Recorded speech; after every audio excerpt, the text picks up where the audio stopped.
Coming up on the Broadway Shuffle, which players to keep an eye out for the spring game this weekend and what to make of the Texas Tech portal rumors. That and much more next.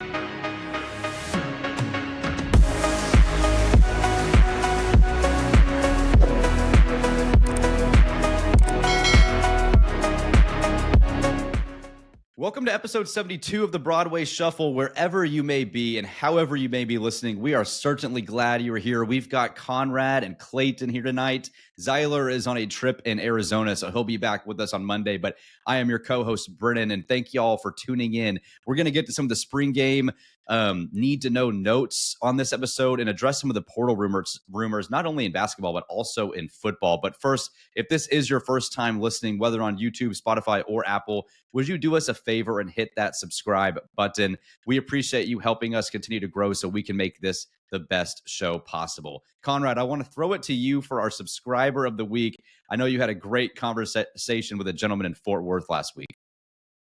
Yeah, so last Thursday night I was at a Rawls Roundup event, and a very kind young man, when I was walking up to his table, said, "Is that the Broadway Shuffle?" And his name was Rick Price, and so he listens to every episode and enjoys the show. So our subscriber of the week is Rick Price, also goes by JR. So Rick, thank you for listening. We appreciate your support of the show, and can't wait to keep delivering the best show possible. Come on, Rick, man. If you got JR, if you go by JR, you're probably a pretty cool cat. Especially if that's not your real name. He is. Yeah. Well, we appreciate you, Rick. Thanks for tuning in. So, Clay, good to have you back, man. You know, you guys left me alone last week. JT Toppin signs a big NIL deal, and I've got to get on alone to talk about it. It's good to see your face, Clay. Good to have you back on the show. Thanks, man. I was in the process of signing my own NIL deal with an unnamed university. So okay, you leaving the Broadway Shuffle then, man? Are you taking your talents to South Beach, or where are you going? Oh man, that'll be announced in the future. But the deal is bigger than Toppin's, so that's all the details that I'll spoil right now. Man, who knew, Clay? Well, hey, happy for Which you, man. sport, football or basketball? Yeah, basketball. That makes sense. Okay. Hey, Clay and I played intramurals together. He does have a pretty good corner three, I must say. So I'm not surprised. Well, we're excited for you, man. We're glad to have you while we can. So, thank you, guys. man. Spring game football, it's back. It's here this weekend. Coming up Saturday in Lubbock. We've got a lot to discuss getting to this. One guy, I mean, I've been waiting, Conrad. I've been waiting all winter. It's been such a slow winter, but now I finally get to talk about my boy Will Hammond. He gets an opportunity to shine this weekend. Yeah, you know who he is. The Stormin' Mormon Will, baby. He's coming in hot this weekend. I want to get to this, obviously, because it's the quarterback position. It's something we should touch on first. But when you're looking at Will and this opportunity that he has coming off of his freshman year, Barron's obviously still recovering from an injury. I mean, Conrad, do you feel like Will has an opportunity to kind of make a statement here? I know it's a spring game. We're not trying to get too into the weeds on the competition of this, but still a very exciting opportunity for Will to kind of go play in front of some fans and show what he's been working on so far in spring camp. Yeah, your question is very disrespectful to my boy Mitch Griff's. He's been balling out in spring by all accounts, and so I'm offended for him. And so I know Mitch listens to the show, and so I'm sure we'll be hearing from him in the comments. But if you want to talk about Will, I can talk about Will because I, like you are, like Clayton is, and like Zyler is, I know, am extremely excited to see what he's going to be in the future. And I don't know if it's a scrimmage, right? Like he's not getting hit. He's not. He probably won't be under much duress. If he is, I've got a lot of questions there. But although it is a practice, but I think Will have a good opportunity to come out if he just plays well, completes the passes that we expect him to. I think what will be interesting to see as well is how all these new pieces fit together and who's the first group trotting out there on offensive line. But seeing Will back there as a starter with all these reps that he's gotten, I think will be interesting to see in terms of what that looks like and what that could look like this season or obviously in the seasons to come. Yeah, Clay, obviously so many new parts that we're going to kind of get a first glimpse into with the portal haul that you had in December that you still kind of had recently with David Bailey coming over from Stanford. But it is still, I mean, this is still a quarterback game. You know, a lot of things go through the quarterback, and And by that, I mean a quarterback football game, not the spring game specifically. And so Will still be the talk of the town because he is your starting quarterback, at least for right now. Do you feel like there's any added pressure here coming in? I mean, again, I'm not trying to overhype a spring game that Bro, it's a is spring game. it's a spring game, but like it is exciting. I mean, this has to be one of the biggest spring games probably in Texas Tech history, and considering what you did over the winter, to just see some of these faces, to see a Lee Hunter and a Romelio Height and some of these, cats. It's gonna be fun to watch. But do you feel like there's any additional pressure on Will to kind of go out and perform and show that he could be your starting quarterback if needed? Yeah, probably. I mean, I think there's already a lot of buzz from Tech fans, whether it's like warranted or not, that he should be the starter going into next year, or like that there's a QB controversy. And I think if he went out in the spring game and just looked really bad, which I don't anticipate happening, but that all that chatter would probably be gone, and it would kind of be, I feel like, set in stone outside of Barron having more health concerns. But I think I saw that he's supposed to start throwing again soon, so sounds like he's making progress. But yeah, I think he doesn't have to be great, but I don't think he can be bad. And if you think back to the Arkansas game, I think that's kind of what he was in that game too. Like, he wasn't bad, but he definitely wasn't good enough to be like, oh yeah, this guy should be the starter next year. I think he looked really good in the TCU game. But yeah, I mean, I think if he had a disappointing spring game, that seems like that would be kind of like shutting the book on him being a starter in week 1. Yeah. Yeah. And they're not going to do that here. And that's not what we're saying. But Conrad, you're kind of giving a face. I mean, I know we know your boyfriend, Baron Morton, your favorite Tech quarterback of all time. We get it, dude. But like, he isn't playing in this game. So we do have to talk about Will. It's okay. We're allowed to discuss it.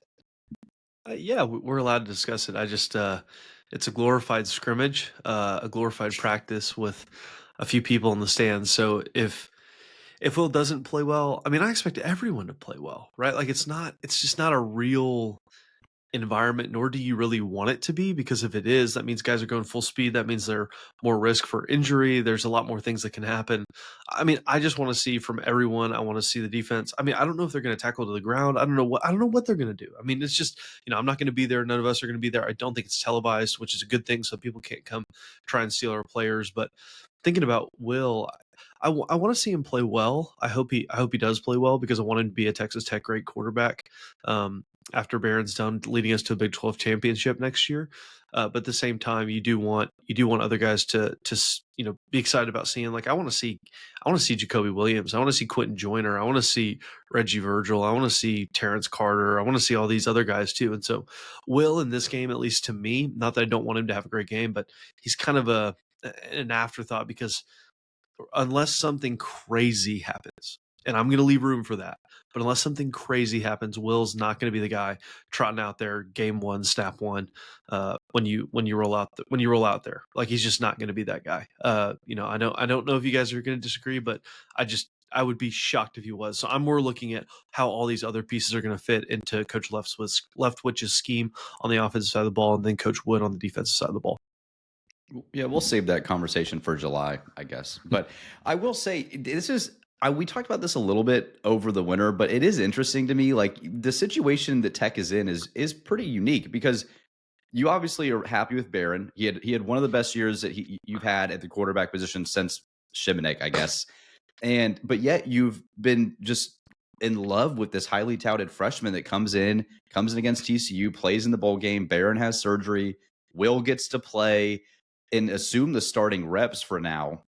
This is kind of a unique situation where, like, man, if you fall in love with the guy that is throwing the ball currently, but you did, like the guy that played well last year, I don't know. Like, it is a position where the best quarterback has to play. There's no excuses for next year's team. We've talked about that a lot, that with all these new guys coming in, you better perform. And if you're putting out a guy that you feel if you're not putting out a guy that could be performing better out of just merit, I don't know if that's the best position to be in. I'm not saying that right now. I'm not trying to start a quarterback controversy over the spring game. That's exactly what you're doing. It's just a unique position. That's all I'm saying. See, the issue I have with the Tech fans clamoring for Will. And I don't know, Brennan, maybe you're in that category. Clayton, maybe you're in that category. But the issue I have there is we haven't seen it over an extended period of time, and there's only one way to see it over an extended period of time is to have him start multiple games in a row with a full week of practice and everything like that. But I just I don't think we're valuing what we saw last year. I'm not trying to say Baron Morton was the best quarterback in Texas Tech history, but in the QB purgatory that we were living in for so long, you would take Baron Morton over every single quarterback we had between Shimneck and him last year. I mean, really and truly, like that's a long time. It was what, 8 years between those two, 9 years between those two. So I just find it kind of disrespectful to what he did to already be talking about a guy who really hasn't proven anything outside of a half and played, made a severe mistake at the end of the game to lose us. It was a great, yeah. We still lost. Poetic, because this is literally like how Barron got his not got his come up. That's also true. Shuck was also the best QB that we had since Shimonek, and then Barron played like 3 quarters against OSU, and everyone wanted him. And now it's just funny that it's happening to him too. Yeah, that's a great point. Yeah, I honestly, in that OSU game, Brennan was the biggest Baron Morton guy ever. If I had $1 for every single time Brennan talked about that was game, I would be so rich. Okay, I appreciate you keeping me accountable, but that was more of my hatred for Tyler Shuck. I would probably just out of pure emotion take Jet Duffy over Tyler Shuck. Like he annoyed me that much, and I can't stand. Even now, like there was one NFL GM that said they would take Tyler Shuck over Cam Ward. And I was like, dude, the fact that this guy is getting this amount of love still irks me. I don't know why. He just he's going to go like top 40 in the draft, I think. Dude, he probably will. Oh, yeah, that bothers me. The dude just irks me. I agree. I don't know why. And I apologize. I'm not. And actually, he played better at Louisville than to his credit. I'm not trying to defend him, but yeah, based on pure facts, he played way better at Louisville than he ever did for us. Well, he was able to stay healthy, Well, that's also fair. That's also fair. I think he was also a bad fit for Kelly's scheme, personally. Yeah, I could see that. Could be true. Yeah. Well, okay, but you got 2 good quarterbacks now that are perfect are perfect fits for Leftwich scheme. So, and Mitch I don't actually know if that's you also true like or your not. boy Mitch. You Mitch, shout out Mitch. Yeah. Hey, when are we going to start calling for Mitch Griffiths to be the starter? I can't wait for the game where Conrad just calling for Mitch's name week 2. But yeah, no. It is an interesting storyline, and it's something just to make note of. And obviously, Barron's shoulder and how he's looking and progressing coming in is going to also be a big deal. And so, it's for Texas Tech. All I'm saying is, with all that you've brought in, I'm curious to see how the new offense looks. Again, it is a glorified scrimmage, Conrad. You're right, but it's still football, and it's still new players, a new scheme, new defensive coordinator, new offensive coordinator, and a ton of new talent for the first time. That has me excited. Like I usually, I'll be honest, I'm a podcast opinionative host. I'm not an analytical journalist. I don't care about spring games typically. Like this is the first spring game I've honestly had interest. I've never had a ton of interest in the spring game because so much changes between April and August that I'm kind of like, whatever, it's just football, but I am interested in this one. And so to kind of to segue out of quarterback, we do have a lot of new players coming in. Who are some guys you're most excited to hear about and see, man, that dude does look different in pads. Lee Hunter, that's a big boy. That's a guy we haven't had here before. That's, David Bailey, Terrence, Howard Simpson. I'm thinking of some of the offensive line, Hunter Zambrano. Those are dudes we haven't really seen in pads that size at Tech here in a little bit. I'm excited. What are some of those names you're excited and looking forward to hearing about? Yeah, this is a tough question because I feel like I could genuinely make the case for any of the newcomers. Like I'm excited to see, the entire new defensive line, but the guy I'll go with is probably Terrence Carter. I feel like he's the type of tight end that we haven't really had in Lubbock, like maybe ever. I feel like John Carlos Miller is like, he's what he should be, but Terrence Carter may be a little bit better. And I just think he could be, an absolute nightmare to match up with for defenses, especially, if you get him on a linebacker, I think he could create a lot of big plays that way. And then, you can even put him out wide against a cornerback. I'm interested to see like how he blocks, like if we have to take him out whenever we're wanting to have a inline blocking tight end. But yeah, I'm super excited to see him just because I feel like we haven't really had a player like him at the tight end position in a while. Yeah, and he's he's someone that kind of came in under the radar, I think, with all the big names that you were getting, the Lee Yeah. Hunters and some of the Reggie Virgils, like Terrence. He just kind of got added, and I for one, not a lot of people really thought much about that. So that's a great guy to look out for. Conrad, you got a couple guys you're intrigued to see this weekend? Yeah, I cannot wait to see Micah Hudson catch a touchdown pass from Will Hammond. That was a joke for our listeners, although we will be getting to that in the show. I will say, I think someone for me, just looking through the list, I mean, it's really honestly hard to keep track of all of them because there are so many. But someone that I'm excited to see is Quentin Joyner. I don't know what that's going to look like from a running back perspective in terms of how you divvy up the reps with obviously a spring game, but I'm assuming that Quentin, Cam, and Jacoby will all get a decent amount of reps. But just seeing him, what he brings, because he brings a little something different than both Cam and Jacoby, because I feel like he's the most well-rounded running back that we have. Jacoby's that speedster, Cam is that he's got a gear to him as well, but he's more of that pounder in between the tackles, more of that jump cutter. But Quentin can do a lot of different things. He proved that at SC, he proved that in high school, and so I think that'll be a really fun running back to watch. And I think he could be another just dynamic player for you on the offensive side of the ball. But you can also look at different guys. Romello Height, I believe, is the guy from Georgia Tech, the edge rusher. I can't wait to see what he looks like rushing against like we mentioned, against Zambrano and all these other guys. I mean, those will be good matchups to watch. And I'm sure if you guys have been following Texas Tech football on Instagram or Twitter or Facebook, you've seen all these pictures of these guys, but now seeing them in live action for those of you who'll be at the game will be pretty exciting to see. Yeah. And that's one thing. I just want to see how big these dudes look in the double T, because we've talked about this a lot. Your offensive line, your defensive line over the last several years has not been what it needs to be to compete at the highest levels in football. You address that via size in the portal, but is the talent there? Like it, and again, you're going against each other, but you can tell this is mainly an eye test thing. Like, hey, that's Lee Hunter. Like, yeah, that's the guy that looked like all Big 12. And, David Bailey looked like the all freshman Pac-12 defensive rusher. And so it'll be exciting just to see these kids in our uniform, because all we've seen is like, here's this NIL number. here's this portal guy. Now we get to see them in the double T, and I know that they've released some from practice, but for fans to get a look at them in person will be a lot of fun. I can't wait, man. I mean, like I said, this spring game to me is really the start of what you are attempting to build, which is a Big 12 and college football playoff contender. And you addressed everything you did in the offseason for this moment, and it starts Saturday for these guys in live action. And that's exciting, man, because August is going to be here fast. Like, it's going to be here, and we're going to be going live against other teams here soon. So I'm looking forward to it. Brennan, who would your name be that you're looking forward to seeing? Other than Will Hammond? For me, just like on the size on the offensive line. So Zambrano to me is a guy. The offensive line has been one of the more frustrating parts of Texas. Yeah, Samson from North Carolina.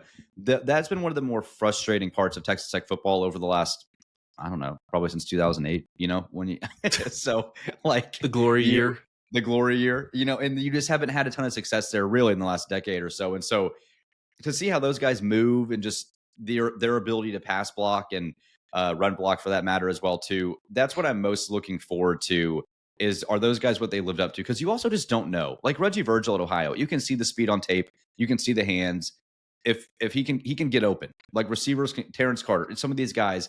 But offensive linemen, like when a big dude's going against them, when they're having a pass block against live competition in Big 12, what you did at Miami, Ohio, or what you did at, I don't even, where did Zambrano come from? What D2? Like I'm Northern blanking. Or Southern? Oh no, that's not right. We can't even remember. So that's my point. Yeah, that's my point. Like when you come from somewhere I don't remember where you're from, the competition against BYU and Baylor and TCU is a little bit different. So we don't play Baylor or TCU, Brennan, next year, but I appreciate you thinking of them. Utah, Arizona, Do we play Arizona State? I don't know, dude. Yeah, We do play Arizona State. There you go. We play. Yeah. There you go. But yeah, Kansas. I feel like the question mark on the offensive line is way bigger than the defensive line. Like what you mentioned about bringing in size, but like you don't know how they're actually going to pan out. Yeah. There's definitely a world where the offensive line, even if they're not bad, they're not like what we expected. But I feel like there's almost no world where I don't think that Romello Height, Skylar Gill-Howard, Lee Hunter, and David Bailey are not like upper echelon Big 12 defensive lines outside of injury. But I feel like, offensive line definitely could be middle of the pack. It was Illinois State for Zambrano. Illinois State. That's why you don't know. Yeah. That's why you don't know where. Don't know where that is. I don't even. Where is Illinois on a map? Do y'all know? Is that in the United States? It's next to Indiana. Hopefully, we don't have very many listeners from Illinois. That was a joke for all of you Illinoisans. It's next to Indiana, I think. But Clay, you're completely right, and that's where I think for me, like next year's team, very much you could be looking at the defense carrying, because I have more confidence, especially with what you returned at the linebacker position with J-Rod and Ben and some of those guys and Curry and Bryce Ramirez for that matter. You're returning a good nucleus plus adding talent. And Mike Dingle, yeah. And so, I don't know. I think to me the question mark is offensively, and that includes Baron Morton. I'm not to just swing it back to that, but like when you're coming off a shoulder surgery and you're in a sling, like dude, there's Baron question told me marks. last week he's absolutely fine, and there's nothing to worry about, and that he'll throw 30+ touchdowns in this offense next year. You can mark it down. You heard it here first on the Broadway Shuffle. Baron is fine. Stop doubting him. Where'd you take him to dinner? Where'd y'all go? I didn't. He just shot me a quick text. Oh, wow. Okay. Yeah. He texted me back, not you, Brennan. Yeah. Yeah. He's Baron still never got back to me. And again, I don't know if that is why I'm pro Will, but I think I would. I think your feelings are hurt. I think they are too. That's okay. So our offense like I said, totally fine next year. Let's give it till July. So, okay, you kind of teased it, Conrad. I want to get to Micah Hudson because this has been weird. Like, this is just a weird situation, in my opinion. He's leaving, he's going to A&M. He's leaving A&M. He's got problems. He's got girl issues. He's got school, whatever it is. Like, you see all these things online. I don't know what to believe. I'm not here to say any of that is true or untrue outside of what we've seen in actual news that he transferred to A&M and then transferred out of A&M, and now he's officially in the portal, that it opened yesterday. And so, I mean, Clay, is it good? Like, now the updated news that Micah could potentially be returning to Texas Tech, should we be excited? Should we be cautious? Are you optimistic that he's actually going to be the 5-star talent on the field if he does return to your lineup? Like, where are you with just the Micah Hudson saga that continues to dominate storylines? I think it's definitely a good thing. I'm definitely cautious about like setting expectations for him, at least this season, to be a big contributor. But I also think that's part of the reason, like, why the situation could end up being for the better.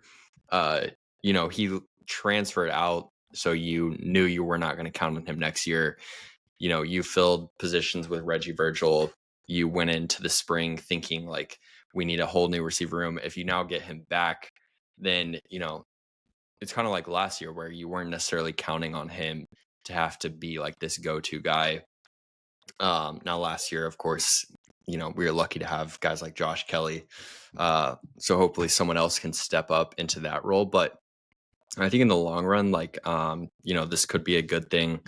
I'm happy that if he does end up actually coming back to Tech, then he's an absolute legend for transferring to A&M, fighting the QB, and transferring back to Tech. So, I mean, I'll take it. Whatever he does on the field is just bonus at this point. So he's already cemented his legacy as a Red Raider in your mind solely by leaving A&M. If he catches one pass, then yeah, he's a Red Raider legend. Michael Crabtree, Micah Hudson. Yeah. Exactly. Oh man, Conrad, thoughts on this? Because before I let you go, that to Clayton's point, like, if he actually is able to produce on the field, then great. But you did move Koyakin into the slot recently. We kind of forgot that news. That happened. They announced that. Hudson was behind Kelly, who played a lot of slot. He would have been Josh Kelly 2.0 is what you were kind of hoping for. So it could potentially bring, if he is on the field, some changes to your starting receiver room. Honestly, if he wants to come back, that's great. But we learned our lesson last year. I wouldn't expect anything of him this year. Honestly, I wouldn't be upset if he came back and redshirted this year and just practiced, got into the college. He's not going to do that. I heard that he redshirted. I mean, last year, I'm not saying that he's going to do that. I just think that would probably be good for him. And with if the rumor, I don't know what rumors are true that we've heard. We've read a lot of things on the internet. Boys and girls, not everything you read on the internet is true. I know that's maybe a hard thing to digest sometimes, but you read a lot of things. You don't know what's true or not true. But if anything is true of what we've read and seen, honestly, just consistency will be the best thing for him. Truly, I wouldn't expect if he does come back, which if he wants to be here and he wants to be a part of this program and do everything that Joey and the staff asks him to do, by all means, come back. Like that's a great thing. But if you're going to act like a prima donna that everything should be handed to you, I don't really think that's the kind of guy that Texas Tech wants. That's not the spirit that we embody as a university. And so if that's the bent that he would have, which at this point I don't think it would be, so that's a good thing. I would just like to see him come back, work hard, put his head down, and I'm not saying he's going to redshirt, but I wouldn't think that'd be a bad thing for him if he did end up going this route, coming back to Texas Tech. Wait, Clay, did you say he got in a fight with a quarterback at A&M? I didn't hear this. That happened? I don't know if that's true, but that's definitely the rumor is that he fought, what's his name, Marcel Reed in practice and then left early. And that was like the start of him being away from the team. Wow. See, so, but I mean, Clay, have you seen Marcel Reed throw a football?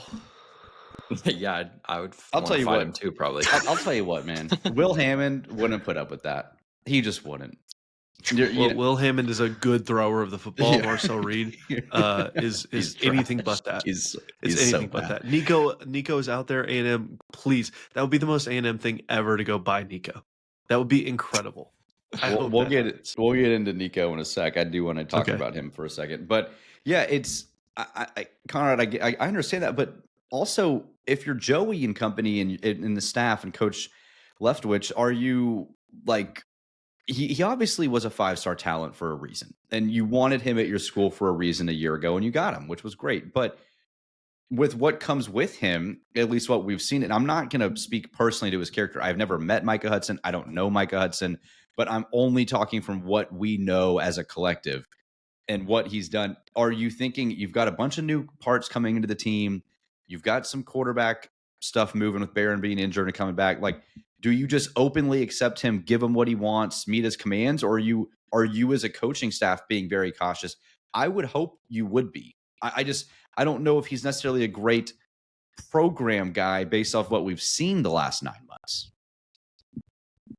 I would doubt that he's in any position to be like demanding things or like be, I agree, hard to deal with in practice. I think like he's, on his second strike. And like, I don't think he's in a position of power. So like, I would be surprised if Joey is like, letting him dictate things or whatever it may be. I don't know what the rumors were last year, but you just don't know now. Like these kids and their parents and their agents and whoever. And you just like the Tennessee thing at Nico. And I do want to get into that, Conrad. You lose leverage if people don't want you. Like we're seeing that. Like Nico's like, I'm going to hold out. Tennessee's like, fine, hold out. And it's like, hey, there's reports out there that your asking price is nuts. Like, no, you're not worth $4 million. You're not JT Toppin. So it's like, if you're Micah and you got this deal at A&M, you get in a fight with the quarterback, you leave, whatever it is, and now you're like, let me come back or test the market. And the market's like, well, I don't know if you're worth what you're telling us you're worth, and who knows what they're asking and talking about. But I agree, Clay. Like if you're Tech, I think this time you do kind of stand ground and be like, hey, we'll welcome you back, and we still very much believe in you a player, but under our terms. I hope that's how this round would be going. Well, and thinking about, I mean, stars matter, right? So I'm not going to act like stars don't matter and 5 stars, 4-star recruits don't matter. But the reality is with Micah is he did some really good things on the field, but he wasn't necessarily what you'd hoped he would be. Now he was injured, all those things. But now, I mean, just looking at his track record, what happened at Tech, being injured, not really performing to the standard that we hoped he would, then kind of fading away from the team and being removed from the team for the past couple weeks of the season. Then the whole thing at A&M happens. Then he apparently moves back to Lubbock. I mean, I know schools would still would want him because of his talent level, but that's an interesting situation to where you may say, yeah, I actually, we'll pass on that, because stars matter, but how you conduct yourself and your character matters also. Again, I'm not trying to insinuate anything, but I'm just trying to talk about what's happened since he got to Tech, since he left Tech, and now apparently maybe coming back. We would love him back if he wants to come back, like Brennan said, under Joey and the staff's terms. But at the same time, you just got to think his options may not be what they once were because of things that have transpired. Yeah, and that's the risk of these players with the wild west of the transfer portal and NIL and everything. Like, you run that risk as well on your end. Like, fine, you want to hold a demand. And for example, in basketball, and we'll get into this in a sec, but D5, it's like you enter the portal, you want to create leverage, you want to test the waters. Well, by the time you test waters and come back, well, a lot of teams might have spent the money that you were hoping to get in June, for a team. And so maybe you aren't leveraging enough. It's a risk that players still have to assume when they enter the portal and want to demand more. And so the Tennessee thing, it was one of the first moments in NIL where we've seen a player hold out. You see this in the NFL all the time, but we haven't really seen it in college yet. And here it is, like, welcome to NIL holdouts. And, Texas Tech, who obviously has the #1 portal class in the country and has dominated the portal in basketball and football up to this point, you've got to think that if you're the Matador Club and company, you can kind of pick and choose now in a way. You've brought in enough talent.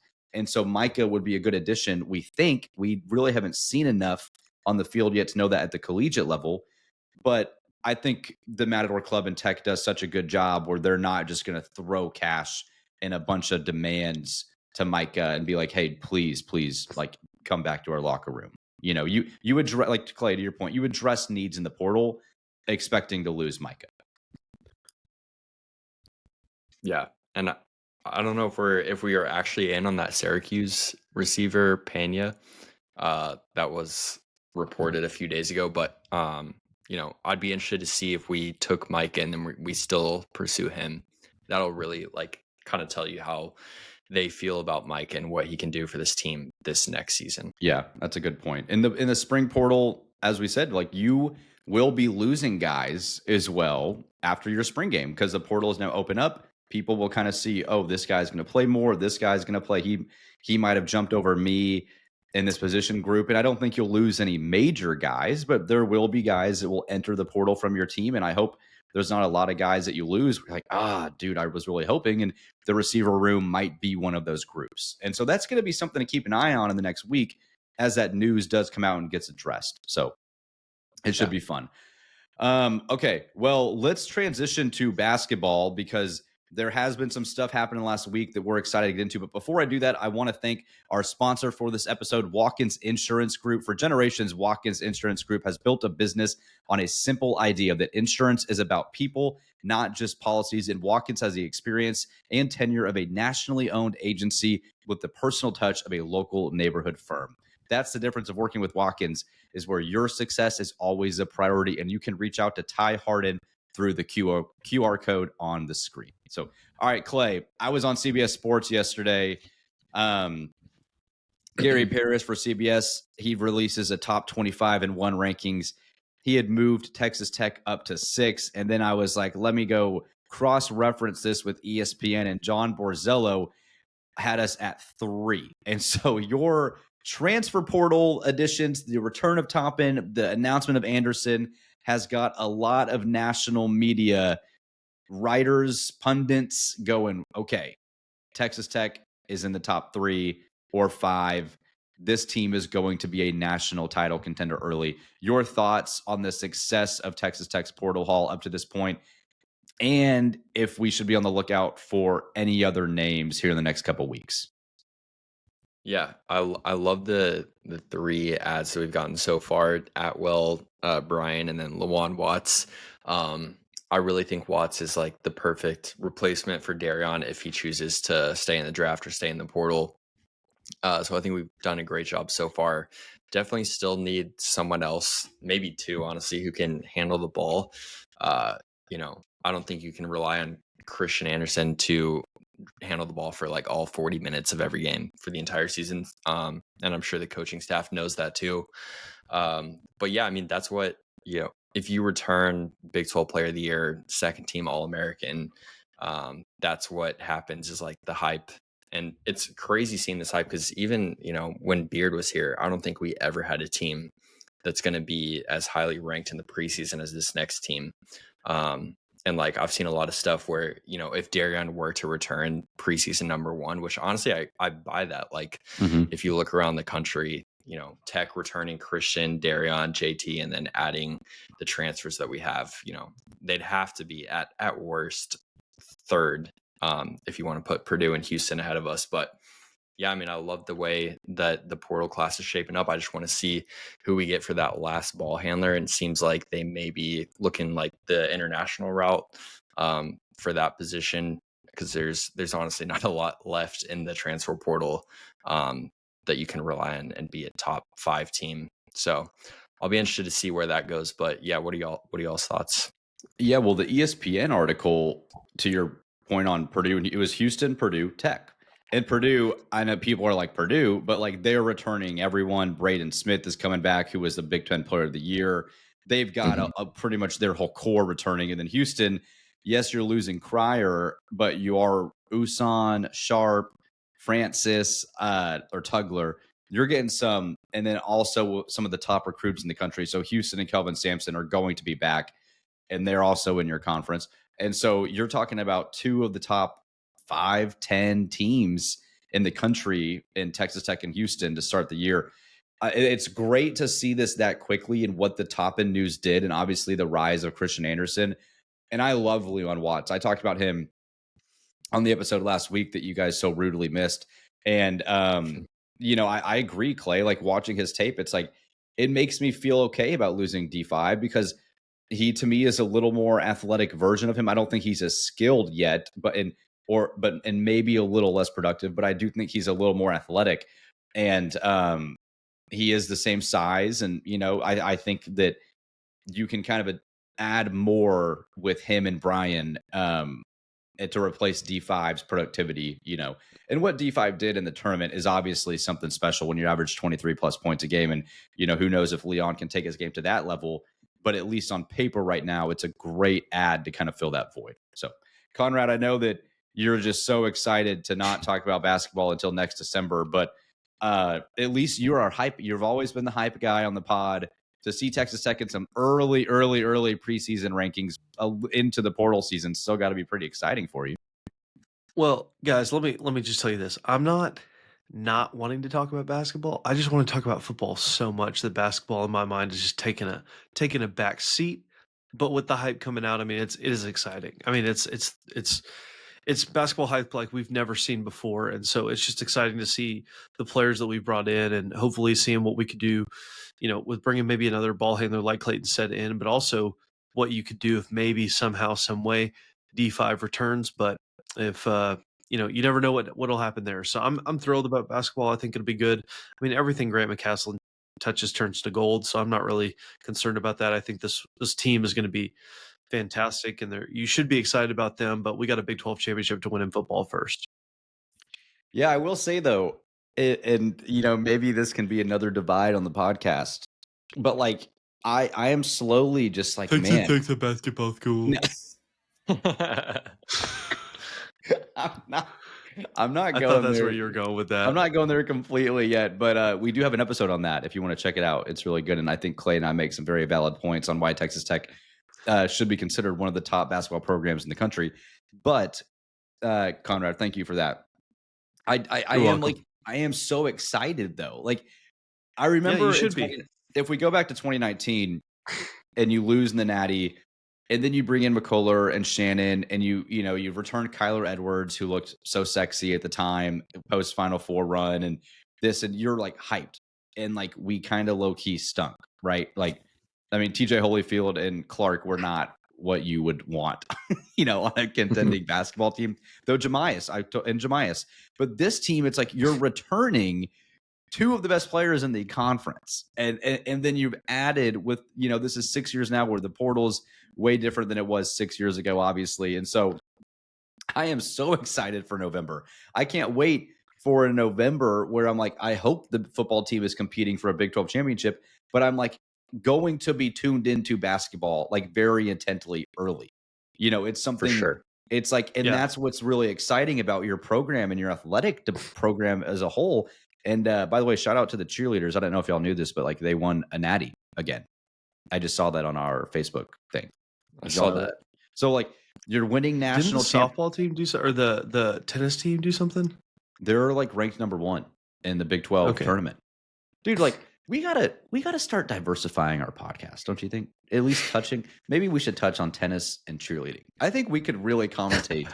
Well, Conrad, I know you're on ESPNU watching the cheer competitions. No, I'm not actually. I didn't even realize ESPNU was still a thing. I thought that was discontinued. Dude, no, it's still very much a thing. Okay. I'm regularly We've had football games on ESPNU. Dude, we had to play football. If we ever stoop that low, this podcast will end. If we ever have to play on ESPNU, we have played on ESPNU. Yeah. Who did we play on ESPNU? I don't remember, but I know we've been on ESPNU. It surely wasn't. No, it is not in recent memory. Are you talking about like the Ocho? You're talking about ESPNU, I don't know what you're talking about. Like the university. Yeah. We play on that. Basketball plays on that all the time. Yeah, no. Okay, wait. I thought you said football.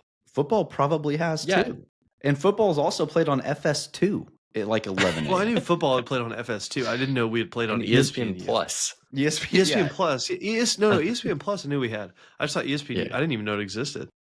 No, it's still a thing. Anyways, sorry. I just wanted to shout out that what your athletic. I just went on a random tangent, but what your athletic program is doing as a whole is great. But next November, to know that hey, you're going to have a top 10 preseason basketball team, probably the first team All-American preseason Wooden Award favorite in JT Toppin, and your football team is hopefully going to be 9-1, 8-2, and whatever it is in November, competing for a championship, is so exciting. Like I cannot wait. It's got me so pumped that I am just like I'm constantly like, man, watching these guys' highlights, and we're just 3 weeks removed from the season ending. Yeah. No, I mean it's crazy the hype that the team is getting, but even JT Toppin alone, like if you think back this season, some of the stat lines he put up, and it would be like first time since Michael Beasley or Blake Griffin, and like imagine if Michael Beasley came back to Kansas State for his sophomore year, and that's basically like what he is to Tech. Yeah. Hey, and one thing I had to talk about this alone, and I missed you guys. I'm so glad we're recording. I can't wait I feel like the four of us have not been on in a couple weeks, but I mentioned how smart it was that Texas Tech paid JT Toppin. We reported $4 million in the 16th NBA pick in the draft from last year. Their salary, now it is annually for the rookie contract, was $4 million, and so you essentially gave JT what he would be earning based off his pre-draft board, and things could change, but you took the risk out of it. And I thought that was awesome. Like, you literally were like, dude, you're probably not going to get this in the draft next year. And so we're going to give you what you would have got as a 16 pick. And he would have probably even been lower than that. And he absolutely would have been lower than that. Yeah. And I think that's great. And it shows that JT Toppin has good people around him. It's like, because you got a good camp if you're announcing that return that quick and you're loyal to Texas Tech and committing to that. There was no leverage play. There was no let me test the waters, because he tested NBA waters last year. It was, I'm coming back. We've got this figured out. I'm happy. You're happy. Let's go win a Big 12 championship. That's fantastic for your program. Yeah, and I think that's great by Tech too to, I don't know exactly what went on in the contract negotiations, but to give him a number that he felt fine with not even going through the draft process, like you said, because say we offer him 3 million, but he, goes through the draft process, then you're kind of in limbo. You don't know if you should be recruiting his position. Mhm. So to give him like the amount that he feels comfortable with just running it back immediately, that's huge. Yeah. It's awesome, man. Well, and we'll have plenty Yeah. of basketball stuff to still get into over the course of the spring and summer. But Conrad, you do get the joy and pleasure of it is the football calendars here, so obviously we'll be getting into that more, and your expertise will shine on the Broadway Shuffle. So Yeah, here you are. I mean, I think it's expertise. Our listeners may not, but we'll let us know in the comments what you think. You wouldn't be here, in my opinion, if we didn't think it was expertise. So at least we value what you have to say. Well, yeah, y'all would have fired me, but I'm Yeah. glad you haven't. Glad you Not kept me yet. around. Not yet. Not Okay, yet. so Not yet. My let's NIL go- deal is too big. you weren't as expensive as Clayton, I guess. Clayton's been out Maybe there I'll have to threaten to in a leave bidding like war. Clayton and see what Yeah, happened. Clayton's creating leverage. All right, Tommy Tubbervilles of the week. We haven't done this in a couple weeks either, so I'm excited to get to this. If this is your first time listening and you've made it this far, again, make sure to like this video and subscribe to our YouTube channel so you never miss any of our content. We do something called the Tommy Tubberville of the week, where we like to pick out a fraud, sport, beat writer, you never know who it could be, of our week. So Clayton, I'll go to you first. Who is your Tommy Tubberville of the week? Yeah, full transparency. I didn't really feel like there was a whole lot of good candidates for myself this week for this award. So this one may be one of my weaker ones, but I wanted to give a shout out to Baylor basketball. They do not have one returning player on the entire roster from last year. So they will be completely replacing the entire roster, which is insane for a program that just won a national title, less than 4 years ago. So, maybe Scott Drew is thinking that he should have taken that Kentucky job last season. Thankfully for Tech's sake that we don't have to worry about that. But yeah, my Tommy Tubberville of the week is Baylor basketball. Dude, anytime you can throw a Baylor Tommy Tubberville, and it's a great one. It's a great sure. episode. That It's a makes great sense. episode. Yeah, Yeah. it cements the episode, right? Michael Crabtree, Micah Hudson, Baylor, Tommy Tubbervilles. For sure. That's the hierarchy. All right, Conrad, I'm looking forward to Yeah, yours, man. What? Give it to us. Yeah, so my Tommy Tubberville of the week are they're few and far between, but there are some. The Rory McIlroy haters. If anybody watched the Masters on Sunday, which I think a lot of you probably did, it was one of the highest watched Masters of the last 20 years for sure. I think it surpassed 2019 when Tiger won too. Maybe I could be wrong on that, but Rory McIlroy won the career Grand Slam. So if you don't know what that means he's won all 4 majors of the golf calendar: the Masters, the PGA, the Open, and the British Open and the US Open. And so he's won all 4 at one point in his career. That means that he's the 6th player ever to do that. If you listen to our Masters preview episode, I did pick Rory to win and he won. So maybe we should add a golf segment to the Broadway Shuffle every week. I don't know. That's neither here nor there, but that's my Tommy Tubberville of the week are Rory McIlroy haters, specifically Tucker and Trevor Hudson, 2 friends of ours that do not like Rory McIlroy and prefer Mr. Bryson DeChambeau, which I don't know why you would, but Rory McIlroy haters, Tucker and Trevor, and very many more. You are my Tommy Tubberville of the week. That's a great one. My fiance actually won $400 in her Masters pool for picking Rory. So shout out to her. Let's go. Good job. She knows golf. Abby. She knows Abby golf. knows what she's about, Abby man. knows better golf than Trevor and Tucker. Wow. Look at that. She's probably a better golfer than Trevor. I mean, Tucker's pretty good, but she could probably beat Trevor. Dude, and hey, to show our golf intelligence too, I know not a lot of people check that out, but I picked Ludwig to win that week. And Ludwig was tied for the lead with 2 holes to go with Rory. So Conrad, we do know ball. Yeah. We do know ball. Hey, unfortunately, no one cared to listen to it. That's fine. But when we released an episode why Ludwig will win the Masters and he's tied for the lead when he gets a hole 17 on Sunday, I don't know. Maybe we know something. But maybe we know something. But also, Ludwig lost over $500,000 with a triple bogey on the 18th hole. So prayers for Ludwig. Tough watch. That was so hard. It was so unlucky too. He's not hurting for money though. He's not hurting for money. So yeah, but if you lost $500 on one or $500,000, I think you'd be pretty upset. Yeah, I lose money on the golf course, but not that much. So I'm not betting that much. Okay, man. My Tommy Tubberville of the week is this story. It just pisses me off. But it's Nico Ima, who's your daddy from Tennessee. I don't know how to say his last name. Just this whole ordeal is just a nutty story, and it makes me anxious for the future of college football. And the reason Nico is my Tommy Tubberville of the week is I don't even think he's that good. Like I'm like, dude, your tape to me is not that impressive, and yet here you are demanding. I don't know if it's your parents again or who is it, but the quarterback out of Tennessee, if you're not familiar with this story, essentially held out. Tennessee was like, we don't want you. He enters the portal, and it's been pretty dry up to this point.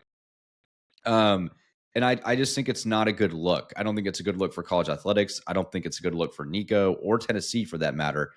And for that reason, the whole situation as a whole is my Tommy Tubberville. I just think it's just a little silly. And I wish I'm happy for players that get NIL deals. I'm not happy for the state of where it's at. And I know, it's going to happen and there's no rules right now, but it's just annoying. So just because it annoyed me, it's my Tommy Tubberville of the week.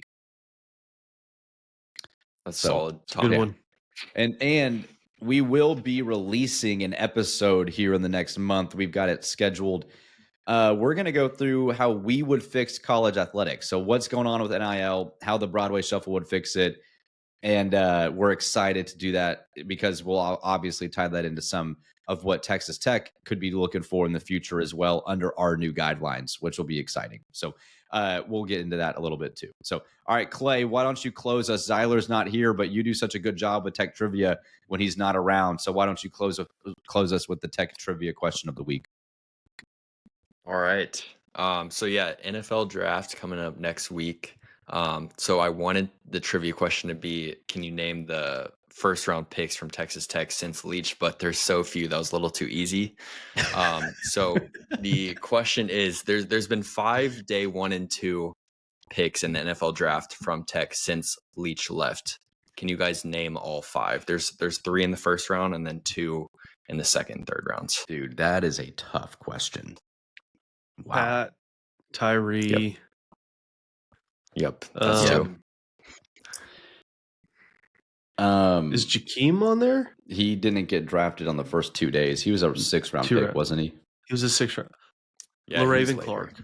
LaRaven Clark. That's 3. That's one of the second and third. When did DeAndre Washington get drafted? He was a 4th round. He was pick. like sick. Oh, he was he? Okay. I think he was 4th. I could be wrong. Okay, wait. We've got Tyree, the other first round pick, Clayton. LaRaven. Was LaRaven first? No, he was second. He was a second round pick. Don't say the other first one. Hold on. What year? Okay. What year? 2020. QT. 2020 first round pick. Yeah. Who was it? Henry Colombi? You want me to give it to you? Dude, 2020 first round pick. God, Matt Wells developed a first round pick. Who was it? Yeah, I have no idea. Even a broken clock is right twice a day. It was Jordan Brooks. And how are we? Yeah. Well, was Broderick Washington one more? And he's so good. No, that's a good guess though. He's was playing in the 5th league. round. Yeah. There's one more second round pick from 2014. So it was a while back. Oh, it was Jason Morrow. Yep. That is nice. Correct. And that good. is all 5. That's it, dude. Hey, Jordan Brooks has made a good career for him in the NFL. He's great. Doing well. He is doing great. Yeah, and Tyree had a better year last year as well. So it's so funny, dude. I mean, Mahomes really does just like hold up your university standard in the NFL so much. He puts us on his back. He does. He carries you completely. Because, Jakeem had some moments, and some guys have had moments, but I mean, he is seriously just like carrying the mantle for Texas Tech. It's not. I mean, obviously, we're not producing NFL talent like some SEC schools and OU and Texas and what have you, but it's OU. still. OU's the new Arkansas, Brennan. Wow. Hey, maybe. They had a rough think year they last are. year. They got the same schedule this year, so we'll see what happens. So, Coach like, Venables. great. We should all do coach impersonations Is that on the your show. best That'd be impersonation really of fun. Venables? You got a Joey one? No, I'm not gonna do that. I'm not gonna do that. I don't actually have a Joey one. Have y'all seen Tombstone? No. What, Conrad? You've never seen Tombstone? Oh, well. Anyways, you've got to watch it. I don't know Conrad. the It's a TV, classic Brennan. Western. Anyways, they used to do it. It reminded me because they used to do and hell's coming with me at the Tech football games. Y'all remember that?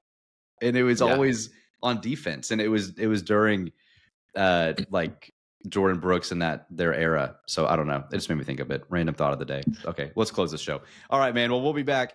We'll be back on Monday to discuss biggest takeaways and players from the spring game. We also are going to announce some of our plans for the summer and off-season content. We're really excited. We'll wait for Z to do that because he's got something special he's cooking up. And then we have a few guests that we will be having on as well up in the coming months that we are very looking forward to having. We can't wait for you guys to see who's coming on the show. And if you have any guests you want us to have, any former players, people you'd want to listen to, feel free to comment below. Make sure to like this video and subscribe so you don't miss those episodes. And we look forward to talking with you Shufflers on Monday. So for Clayton and Conrad, I'm Brennan, and we will see you guys next time on the Broadway Shuffle. Wreck 'em.